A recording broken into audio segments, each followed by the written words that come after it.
Debuting in 2005 on Nickelodeon, Avatar: Last Airbender was created by Michael DiMartino and Brian Konietzko, along with another executive producer, Aaron Ehasz, which honestly I don't see him get mentioned a lot.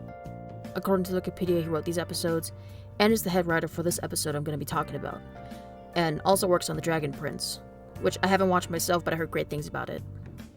The show centers around Aang, the last Airbender, who's the Avatar, and he must master all 4 elements to help put an end to the 100-year war going on that was started by the Fire Nation. His group consists of Katara, the only female waterbender from the South Pole, Sokka, her brother and the only older male from the South Pole, as he was too young to join his father in battle initially, Toph, a blind earthbender that joins the gang in Book 2, Suki, the leader of the Kyoshi warriors, who mainly joins the gang in Book 3, but is otherwise a prominent character throughout Book 1 and Book 2, and Zuko, Prince of the Fire Nation, who has been around since Book 1, initially trying to capture Aang. Their goal is to defeat Fire Lord Ozai before he wreaks havoc on the day of Sozin's Comet. This is a pretty bare-bones summary, and probably wasn't needed since Avatar still stands as a popular and familiar TV show, with immense work being put into the choreography. The writing still remains timeless even to this day, and I even argue that you can start at any point and still have a solid introduction to the show. Hell, I started this series at Book 2 when I was a kid. And overall, this show serves as an amazing work of art to come back to time and time again, no matter what age you are, because its various themes, like forgiveness and overall amazing character arcs that wrap up beautifully by the end of Book 3, have stuck and will continue to stick with audiences for a long time. Avatar became relevant, in terms of Hollywood standards, again ever since the live-action Netflix show came out with Book 1. Now, we know that the previous live-action adaptation is the bane of everyone's existence. The monks named me Aang.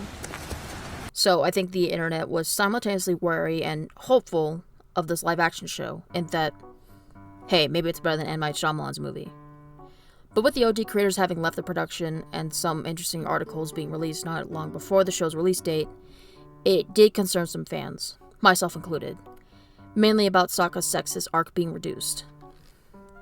Sokka's arc in the animated show is nothing to sneeze at. Sure, you got Zuko's character arc that follows the path of redemption and is probably the most popular and well-praised one out of all of them, or Katara's arc of becoming a master waterbender and moving on from mother's death, also stressing that forgiveness doesn't have to be given to everyone. But Sokka's arc is extremely important, especially in Book 1, but I'll be getting into that more later on in this video. Book 1 is regarded as one of the weaker seasons out of the series, but it amazingly sets up its character arcs, and this episode in particular greatly sets up a dramatic shift in how Sokka is viewed as a character, and subtly makes Book 1 and especially the rest of the series better, at least in my humble opinion. I would like to say that this video will only be focusing on the animated show, because I have only seen bits and pieces of the live-action show and not in full, so I don't think it'd be fair to bring up the show and make comparisons when I don't have the full context. If you guys have seen the live-action show, and in particular the episode where they showcase Jet, feel free to point out the differences and compare them in the comments. Also, I don't make direct references to points made in this video, but check over Analyzing Avatar's video on Jet. Great points are made in this video about this episode alone. Anyway, let's get to it. Firstly, let's go over what this episode is about. It starts off with a gang in the forest. Sokka notices Fire Nation traps and says that they should travel on foot, as to avoid being seen by Zuko or any potential Fire Nation soldiers. You all want to fly, but my instincts tell me we should play it safe this time and walk. Who made you the boss? I'm not the boss, I'm the leader. You're the leader? But your voice still cracks. I'm the oldest and I'm a warrior, so I'm the leader. Look, my instincts tell me we have a better chance of slipping through on foot, and a leader has to trust his instincts. Okay, we'll try it your way, oh wise leader. Who knows? Walking might be fun. Walking stinks. After tirelessly walking on foot, they're immediately surrounded once they walk into a Fire Nation campground.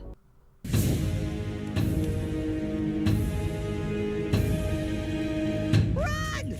They're cornered until one of the soldiers gets knocked down. Not to hurt us. Nice work, Sokka. How'd you do that? Instinct? Another teen, named Jet, comes in and knocks down 2 more soldiers. From the trees, more teens and kids alike are taking down the soldiers, and the gang start to attack as well, having more numbers on their side.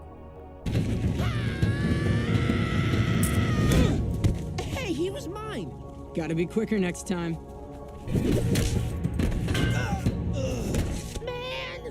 The freedom fighters, as they're called, start searching around the campground, finding things like barrels of blasting jelly.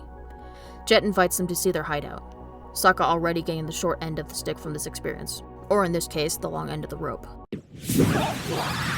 Katara and Aang are already gravitating towards Jet, Katara even developing a crush on him. Jet talks about an Earth Kingdom town that has been overtaken by the Fire Nation, and he mentions how they have it out for him because he's been causing the soldiers trouble. We learn more about some of the freedom fighters, namely Jet. Over there, his town got burned down by the Fire Nation, and we found the Duke trying to steal our food. I don't think he ever really had a home. What about you? Fire Nation killed my parents. I was only 8 years old. That day changed me forever. Sokka and I lost our mother to the Fire Nation. I'm so sorry, Katara. It cuts to the freedom fighters and the gang celebrating their victory over dinner, and it shows Sokka clearly not having any of Jet's ego, and is likely annoyed that Katara and Aang are getting more praise. Nice speech. Thanks. By the way, I was really impressed with you and Aang. That was some great bending I saw out there today. Well, he's great. He's the Avatar. I could use some more training. Avatar, huh? Very nice. Thanks, Jet. So I might know a way that you and Aang can help in our struggle. He gets ready to leave the area when Jet convinces him to go on a mission for the next day. We see Jet and Sokka waiting in the trees as Sokka listens out for Fire Nation soldiers. What are you doing? Shh. It amplifies vibrations. Good trick. Nothing yet. Wait, yes. Someone's approaching. Ready your weapon. Wait! False alarm. He's just an old man. Jet jumps down anyway. What are you doing in our woods, you leech? Please, sir. I'm just a traveler. Do you like destroying towns? Do you like destroying families? Do you? No, please, let me go. Have mercy. Does the Fire Nation let people go? Does the Fire Nation have mercy? Sokka stops him from attacking the old man, yet they still search him and head back towards the hideout. Come on, Sokka! Sokka tells Aang and Katara that they're leaving, and tells them that Jet attacked an old man. When confronted by them, Jet claims that he was an assassin sent after Jet. Katara and Aang opt to believe him, and Sokka leaves, furious.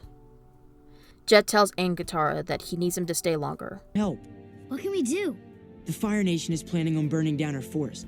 If you both use water bending to fill the reservoir, we could fight the fires. But if you leave now, they'll destroy the whole valley. We can't leave now with the Fire Nation about to burn down a forest. I'm sorry, Katara. Jet's very smooth, but we can't trust him. You know what I think? You're jealous that he's a better warrior and a better leader. Katara, I'm not jealous of Jet. It's just that my instincts... Well, my instincts tell me we need to stay here a little longer and help Jet. Come on, Aang.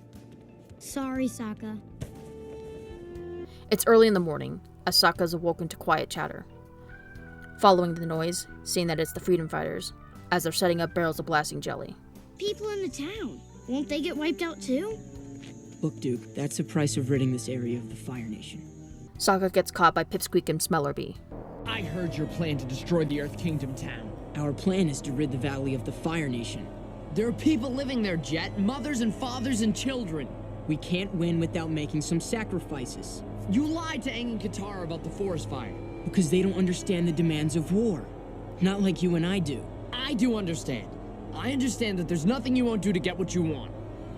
I was hoping you'd have an open mind. But I can see you've made your choice. I can't let you warn Katara and Aang. Take him for a walk. A long walk. You can't do this! Cheer up, Sokka. We're gonna win a great victory against the Fire Nation today. Jet meets up with Katara and Aang. Katara and Aang are tasked to get water from the geysers to fill the river, as Jet heads out. They finish their task early and head to the reservoir. It cuts back to Sokka as he notices the traps from early in the episode, and escapes from Pipsqueak and Smellerbee, tricking them to run into them. We cut back to Aang and Katara, who see the barrels of blasting jelly near the dam. Aang realizes what's about to happen, while Katara is still in denial. Jet stops Aang from heading over to the dam and confirms what they're both thinking. Why? Katara, you would too if you just stopped to think. This isn't the answer. I want you to understand me, Katara. I thought your brother would understand, but... Where's Sokka? Katara. Katara then attacks Jet, as Aang tries to get his glider back from him. They get into a fight in the trees, wounding Aang slightly. Jet lands back on the ground as Katara freezes him to the tree. Why, Jet? I can't believe I trusted you. You lied to me. You're sick and I trusted you.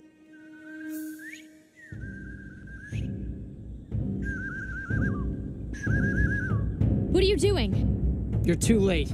No! Aang tries to take off, yet isn't able to, as they both look on in horror and disarray, as Sokka didn't make it to the dam in time.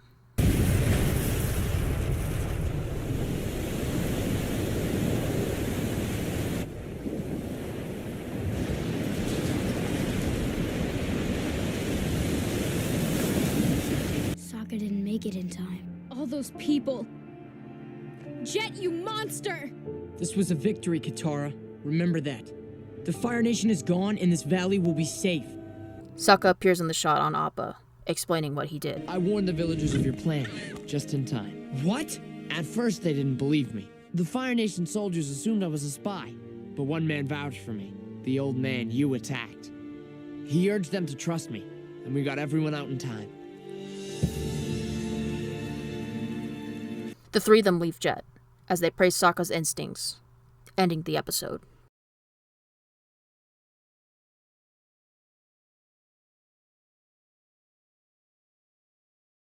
With Avatar: The Last Airbender, you can drop in at any point and still get a strong read of the characters.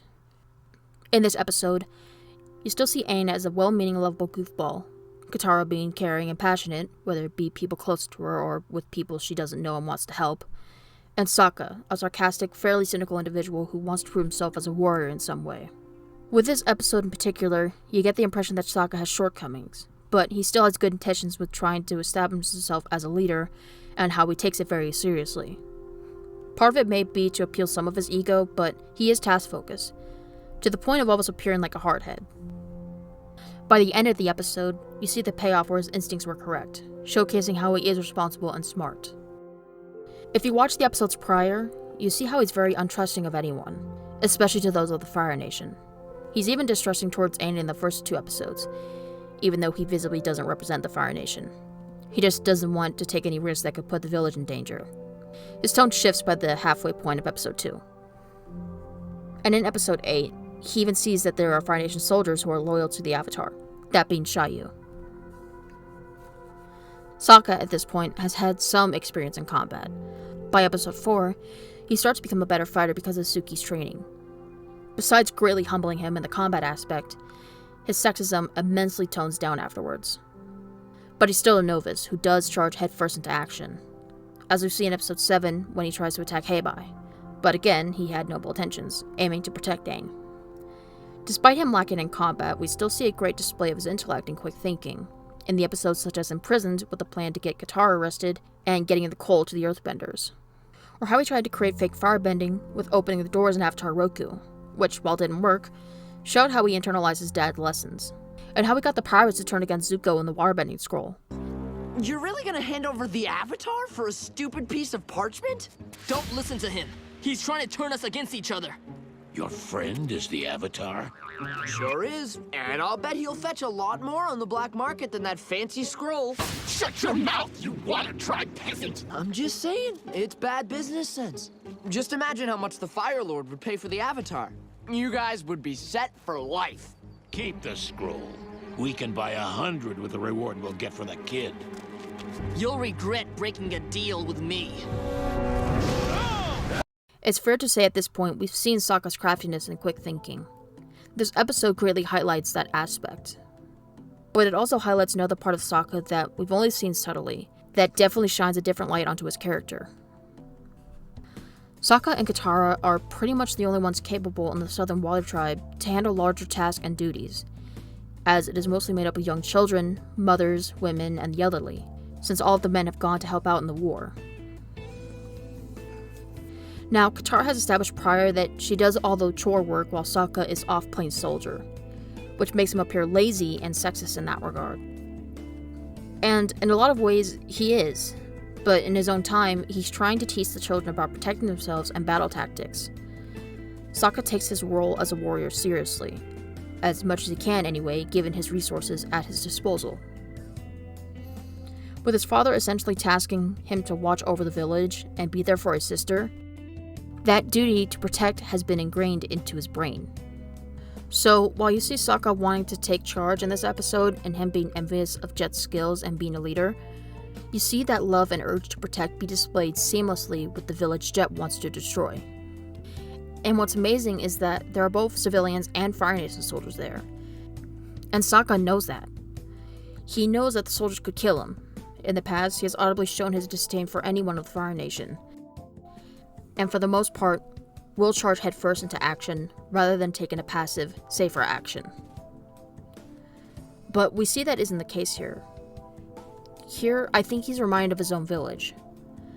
Sokka wants to see the tyranny of the Fire Nation end. But Sokka also has been accustomed to living in a small village, knowing the people personally to the point where they're all pretty much extended family, and knowing the toll that the village takes any time the Fire Nation attacks them.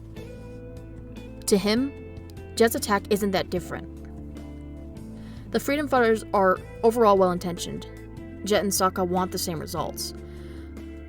But Jet's methods have worked. Knowing what happened to Jet's family and being exposed to more Fire Nation horrors, potentially more so than Sokka, you can't exactly fault him for being radicalized, and it's possible to be radicalized to the extreme point of wanting to see the Fire Nation gone from every village, no matter the cause. Of course, his ideology was not going to pass on to Sokka. Their lifestyles were just too different. Jet, trying to use the death of him and Katara's mother, and saying that Sokka knows the sacrifices of war and the battle aspect, reminded Sokka that first and foremost, he has to protect the village.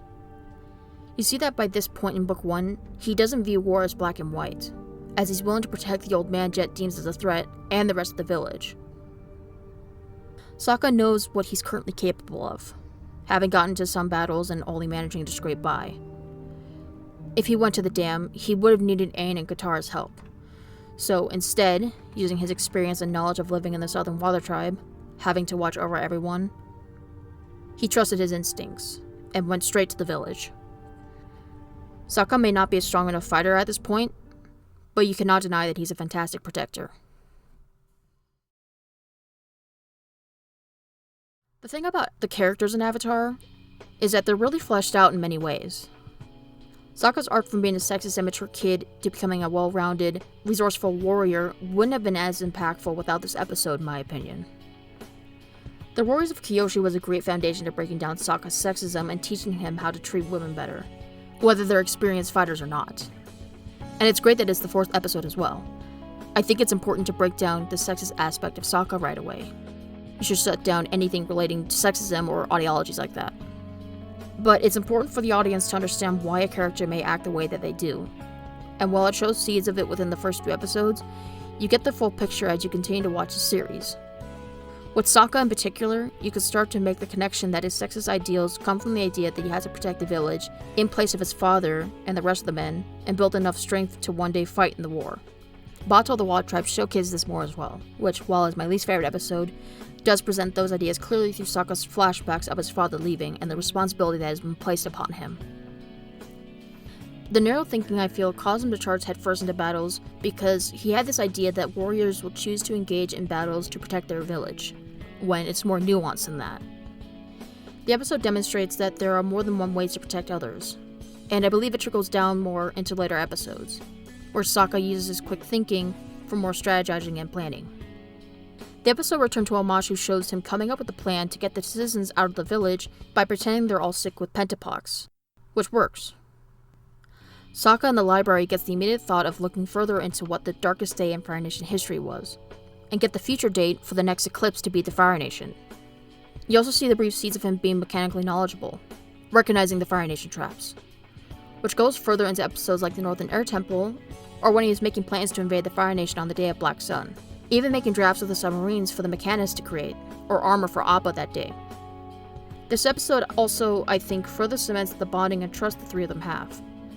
Like in Book 2 at the end of The Guru, when Aang goes to get Sokka because he senses Katara's in danger. The look that he gives Sokka tells him right away that he needs to leave with Aang. I think the trust between all three of them in Book 3 especially shows just how close they are as a family when they're in the Fire Nation and have to be extremely careful what they do there. Yet you still see each of them let each other trust their instincts in various ways. Such as the Painted Lady, where Sokka chastises Katara for helping out the town, only because they have to focus on getting to the meetup point for the invasion, and don't want to risk their safety.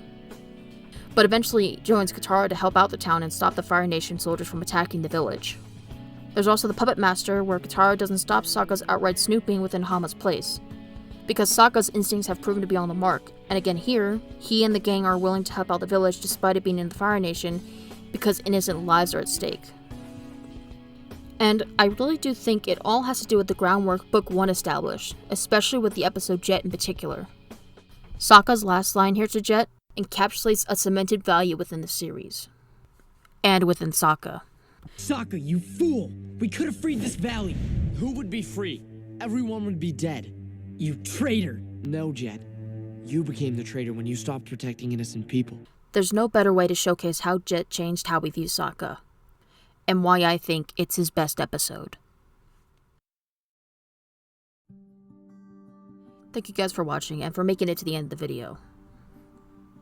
I will say I am glad that the live action series does exist, just so I can talk about the original show a bit more. By the way, I mentioned this in a brief disclaimer in the beginning, but this doesn't mean you should send hate to the workers or actors in the live action show, since the actors mainly consist of kids. And if you do enjoy the live action show, then that's great. I can't offer any insight beyond that because I haven't watched it for myself. The live action show has been out for a bit now, and I know it got people talking about the original show in turn. And I think it just shows that there's a lot to analyze within the original Avatar, Last Airbender. Hearing Sokka's arc being changed really didn't resonate with me, and I do have opinions regarding the live action versus the literal animation aspect of it. You know, in the same vein of disliking the live action remake and how it can miss the point of the original animated work, and how animation is an underrated medium. But there are better videos that cover that aspect more adequately than I could, on the topic in general. Anyway, that's all I really have to say. I will see you all in my future projects. Thank you for watching.